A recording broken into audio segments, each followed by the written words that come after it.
Hey, good day to you. Thanks so much for being here.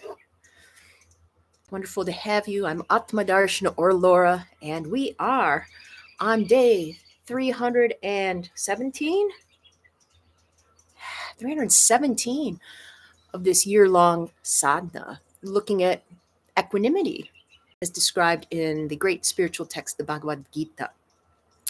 Finding out about yourself, connecting to it, being able to live from that true self, instead of all the masks and roles we put on. Today, here in Cleveland, there's a big celebration for Dia de los Muertos. Pardon my mispronunciation. This is not a celebration I grew up with in my culture, the Day of the Dead. And I know for some it started yesterday, some only celebrated yesterday, and some celebrated 2 days. And I really want to do a special shout out to my friend Jen, who gave this beautiful, beautiful artwork to me. And to all those who celebrate the Days of the Dead or the Days of the Dead, depending, and also to all of our beloved dead. This can be considered a great day to talk to them, to remember them, because soon we will join their ranks, correct? And for some of us, that day is getting ever closer. I mean, it's always getting ever closer, but we're going, oh, yeah, I have less time on this earth than I've had on this earth, most likely. Definitely death can strike at any time. But as human beings, we tend to forget that and think, oh, especially when we're young, we don't see the people around us dropping dead very often.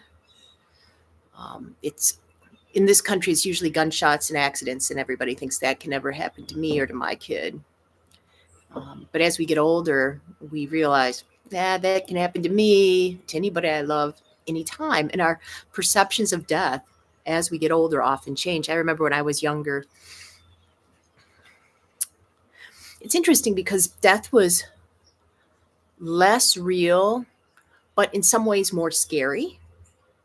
You know, I have so much life left to live, and what if it ended now? And as I get older, death seems to be more real, but in some ways less scary, because I don't know, maybe it's just since I've done lots of things I wanted to do with my life, and now my body's starting to ache, and I can say, well, yeah, I could see getting rid of this body and getting a new one.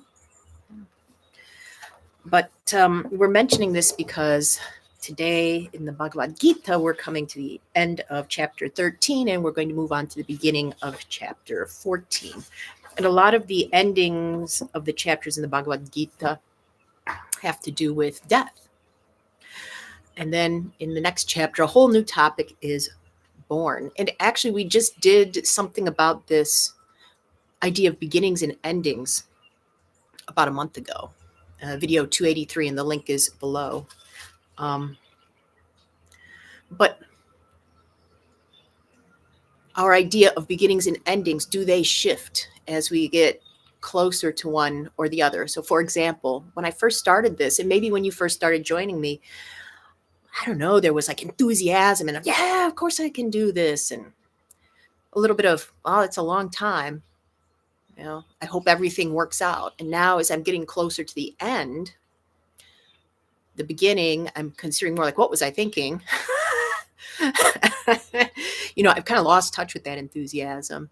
And the ending isn't far away.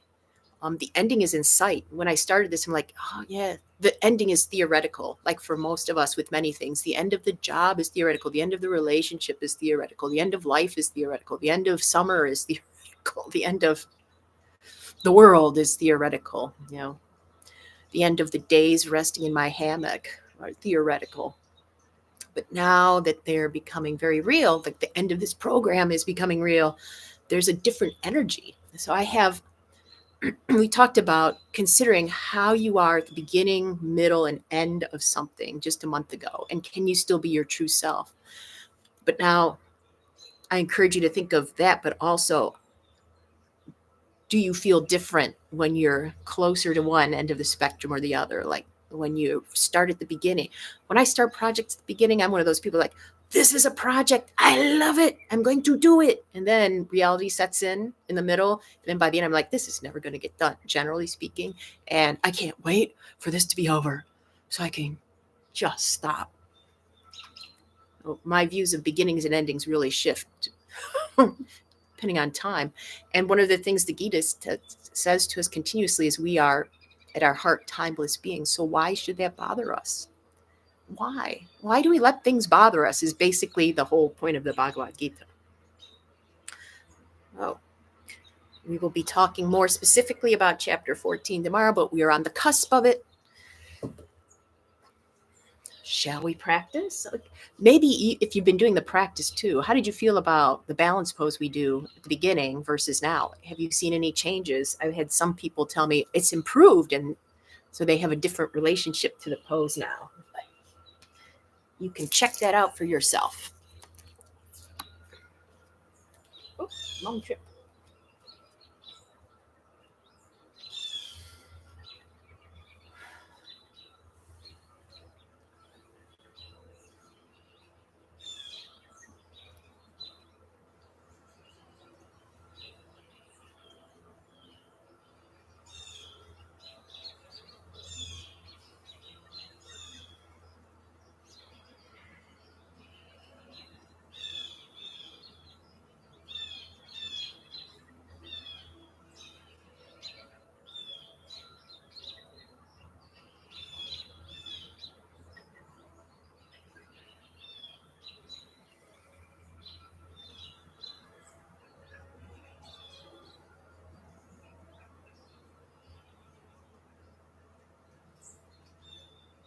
Switch sides.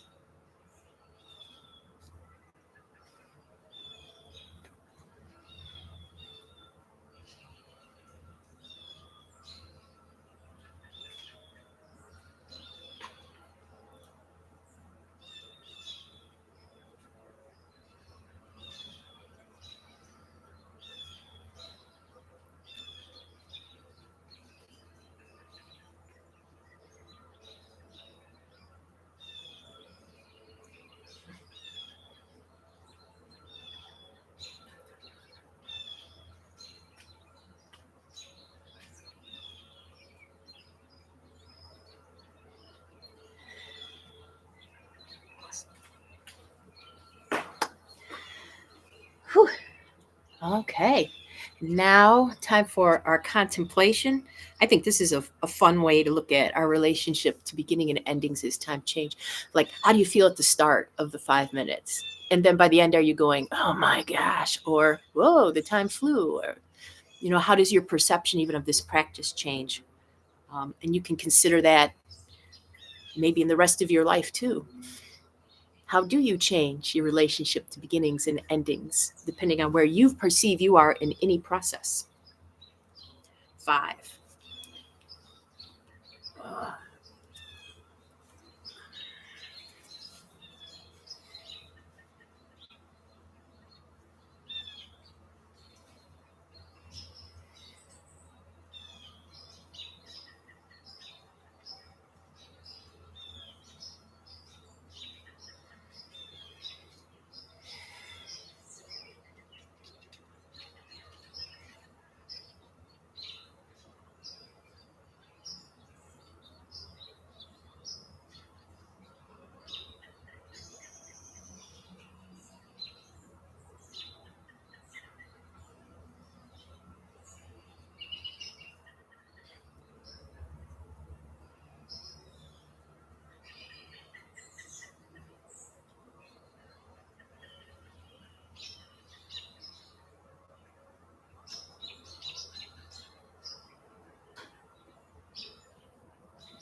case you couldn't hear the beep, beep, beep, beep, beep, beep, beep, beep, beep. Welcome back. So part of the reason I'm thinking about beginning and endings again today is in Kathy's class last night, which was about the new moon and Samhain and all these other confluences of holidays like Diwali, for example. She talked about how in some traditions, I guess this is Celtic, I'm not entirely sure, but she's very familiar with Celtic traditions, that October 31st was the end of the year. And yesterday started a new year. I'm like, man, it seems like every month there's some tradition that says this is the end of the year and this is the beginning of a new year, the end and the beginning. And it was kind of exciting to think of like, oh, yesterday was New Year. And then I get another one in a couple months and another one in a couple months. And so I urge you to contemplate that. What if today was a new year? Well, however far along we get on our journey, I will look forward to seeing you again. So until then, where's the button? Bye.